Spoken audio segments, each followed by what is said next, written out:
Welcome to Walking with Jesus Bible Study.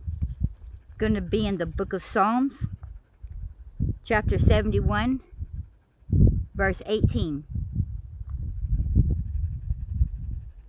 Now also, when I am old and gray-headed, O God, forsake me not, until I have showed thy strength until this generation, and thy power to every one that is to come.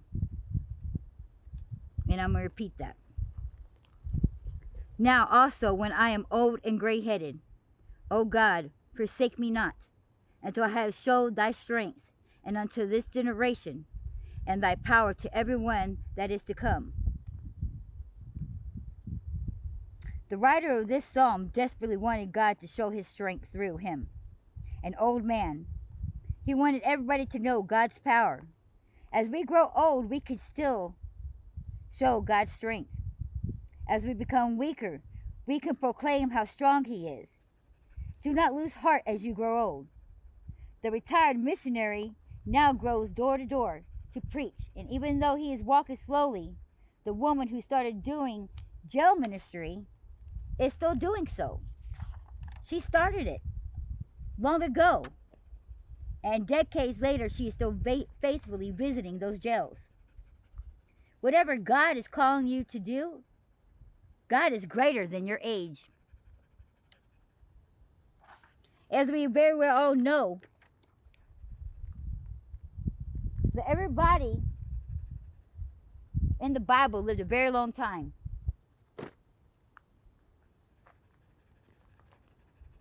Everybody almost lived to almost 800, 900 years old. It wasn't until the flood, and because of the sinful acts, that the last people who lived to be past 100 years old was Noah and them. And he even says so in the scripture, somewhere in Genesis, I don't know exactly where, but he said, from now on, you will live to about 120. Because of our sinful ways, God then put on us that we would no longer live past about 120-ish. So a lot of people are like, oh, old age, we can go at 80 and 90. But we're supposed to live to 120-ish. Maybe a little bit above. But only God who has blessed those has he given a few extra years. But after he flooded the earth, only the last people that was on that boat lived past 100. After that, it was only to about 100 and something. Either 120, 130, maybe possibly you might get a few in there that was 140. But before the flood, it was 700, 800, 900 years. And these people were walking about. They didn't have cars. A lot of them rode horses or donkeys. They walked everywhere. They did all the hard labor themselves. You got to remember, these were old people.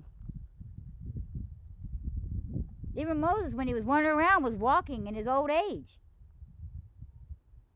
All day from this part of the land to that part of the land. He was walking up the whole mountain, climbing mountains in his old buttocks, going up there all by himself with just a walking stick. We're the ones who put age on something. We're the ones who say, well, we're too old to do this. It's true when they say you speak life or death. Quit putting that age upon you. That's why we see some, age is just a number, and they're out there in their 50s and 60s. They look like, they're in their 30s, and you couldn't tell the difference, and they don't act no different because they don't speak the evil upon themselves. They don't speak the age upon themselves.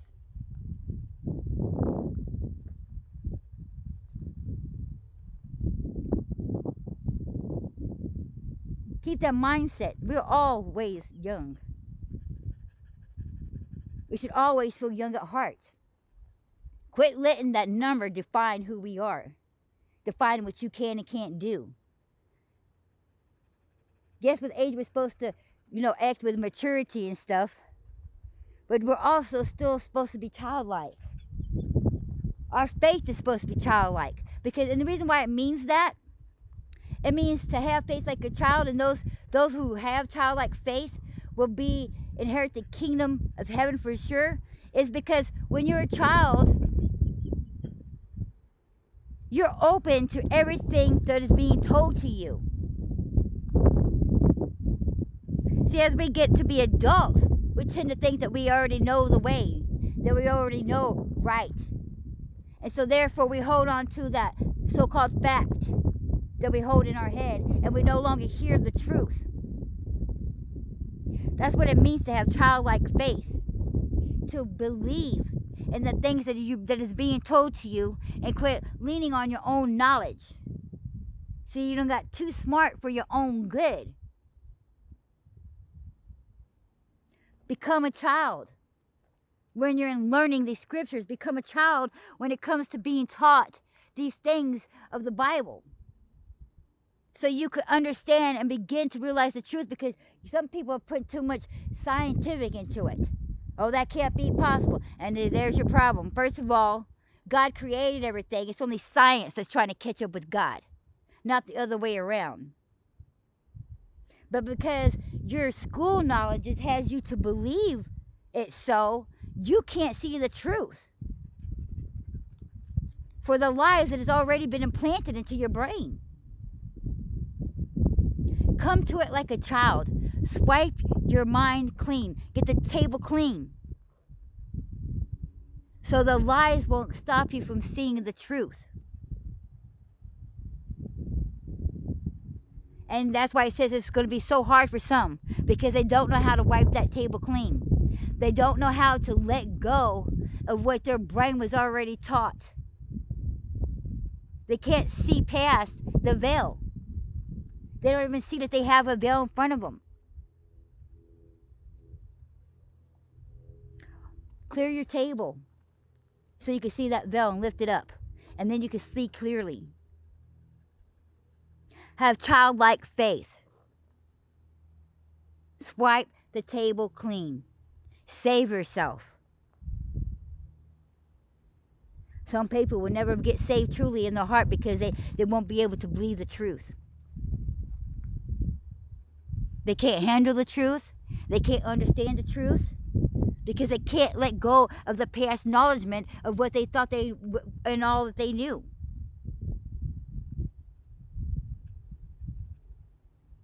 Even myself, who grew up in church and heard it all day, every day, and thought I knew this and that, and thought I knew this and that, and then here I am in my 40s and came back to Christ. And I'm like, that is not at all what I thought it was. And I thought I knew, but I didn't know jack. I didn't know clearly enough as what I thought I knew. And some of the things I was taught was not correct. But thank goodness I had been away so long that I was able to come back with a childlike mind. I was like, oh, you know what?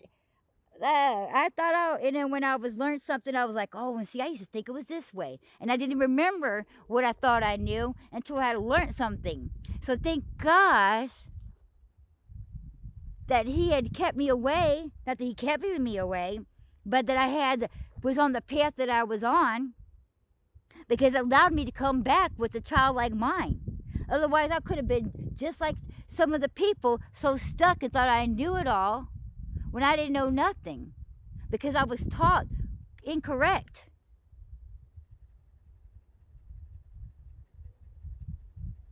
Some of the things that I was taught was just not how it is. We got to remember that each person who preaches and speaks are telling you their interpretation of what they seem to think, what they seem to believe. And that's where the religion-based stuff comes from. That's what most of these religions do. They're taking their interpretation of what the Bible and getting you to believe their side. Some of them are using it to their advantage in order to control people. And that's why it's building up